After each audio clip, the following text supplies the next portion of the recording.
Hi everyone, welcome to lock my college. आज हम बात करेंगे एक ऐसे इंसान के बारे में जिसने इंडिया को मिसाइल्स दी, पोखरण 2 को सफल बनाया और इंडिया को न्यूक्लियर पावर बनाया। वही इंसान बच्चों के साथ जमीन पर बैठकर खाना खाता, राष्ट्रपति बनने के बाद भी अपने कपड़े खुद धोते और रात भर जागकर स्टूडेंट के ईमेल्स का मैसेज करते।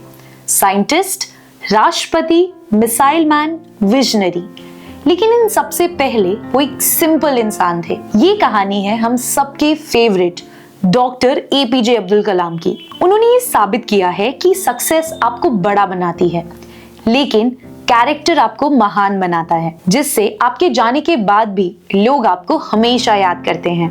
आज हम बात करेंगे किस सोच ने एक साइंटिस्ट को नेशनल हीरो बना दिया। आज हम जानेंगे किन वैल्यूज ने एक मिसाइल मैन को पीपल्स प्रेसिडेंट बना दिया। आज हम बात करने वाले हैं किस सोच ने एक साइंटिस्ट को नेशनल हीरो बना दिया, क्योंकि कलाम साहब सिर्फ एक नाम नहीं बल्कि जिंदगी जीने का तरीका थे। एपीजे अब्दुल कलाम का जन्म तमिलनाडु के रामेश्वरम में 1931 में हुआ।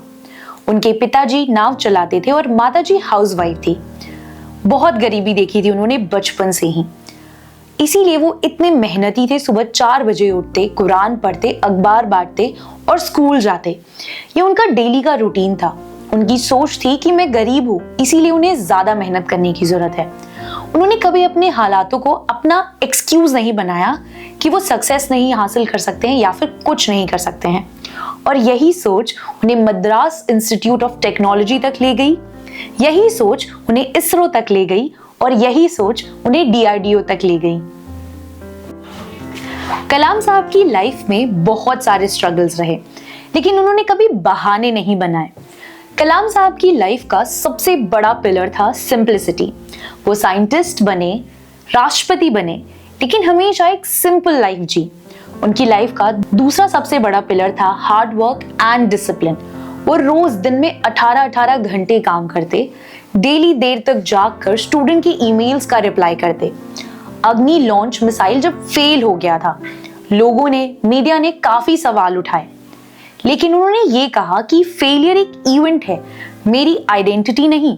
SLV-3 पहला ऐसा प्रोजेक्ट था जो फेल हुआ था, इसीलिए नेक्स्ट ईयर ये प्रोजेक्ट सक्सेसफुल हुआ, क्योंकि एपीजे अब्दुल कलाम ने हार नहीं मानी थी। एपीजे अब्दुल कलाम एक ग्रेट साइंटिस्ट तो थे ही, पर साथ में काफी स्पिरिचुअल थे। उनका मानना था कि साइंस आपको बाहर की दुनिया के बारे में बताता है और स्पिरिचुअलिटी आपके खुद के अंदर के बारे में। उन्होंने कुरान पढ़ी, भगवत गीता पढ़ी, बाइबल पढ़ी। उनके लिए हर एक रिलीजन का एक ही मैसेज था, दैट इज ह्यूमैनिटी। उनका मानना था कि इंसान का सक्सेसफुल होना ही काफी नहीं है, बल्कि एक इंसान को शांत और बैलेंस्ड भी होना चाहिए। जैसे नॉलेज के साथ विजडम इंपॉर्टेंट है, वैसे ही सक्सेस के साथ इनर पीस काफी इंपॉर्टेंट है। 80 साल की उम्र में भी एपीजे अब्दुल कलाम ने सीखना नहीं छोड़ा। उनका मानना था कि जब तक आप सीख रहे हो आप जिंदा हो, इसीलिए उनकी क्यूरियोसिटी उन्हें हमेशा यंग बनाती रही। उनकी सोच ये नहीं थी कि वो सीनियर हैं और उन्हें सब कुछ आता है, वो सबसे सीखते रहते। बच्चों के लिए और यूथ के लिए तो उनका डीप लव था। वो सेमिनार्स अटेंड करते, कॉलेजेस जाते। उनका ये बिलीव था कि बच्चे भारत का फ्यूचर हैं और उन्हें इंस्पायर करना उनका फर्ज है। इसीलिए वो हर वक्त बच्चों से बात करते, उन्हें मोटिवेट करते और इंस्पायर करते। आज जब हमें लगता है कि कंपटीशन बहुत ज्यादा है और फेलियर के बाद वापस उठना इम्पॉसिबल है, तब हमें कलाम साहब की जीवन को याद करना चाहिए। हम सोचते हैं कि अगर एक गवर्नमेंट एग्जाम नहीं निकला तो लाइफ खत्म हो गई। ऐसा नहीं है। 3 ऐसे लेसन्स जो आप कलाम साहब की लाइफ से सीख सकते हो। नंबर 1, फेलियर परमानेंट नहीं होता। नंबर 2, आपका बैकग्राउंड आपको डिफाइन नहीं करता।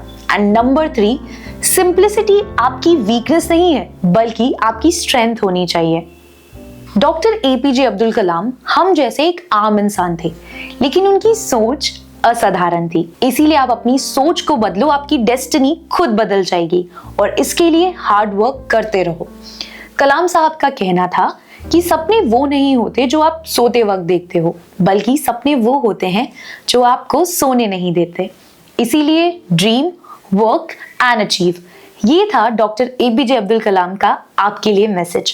अगर ये वीडियो पसंद आई तो like, share, subscribe lock my college for more such amazing inspiring stories.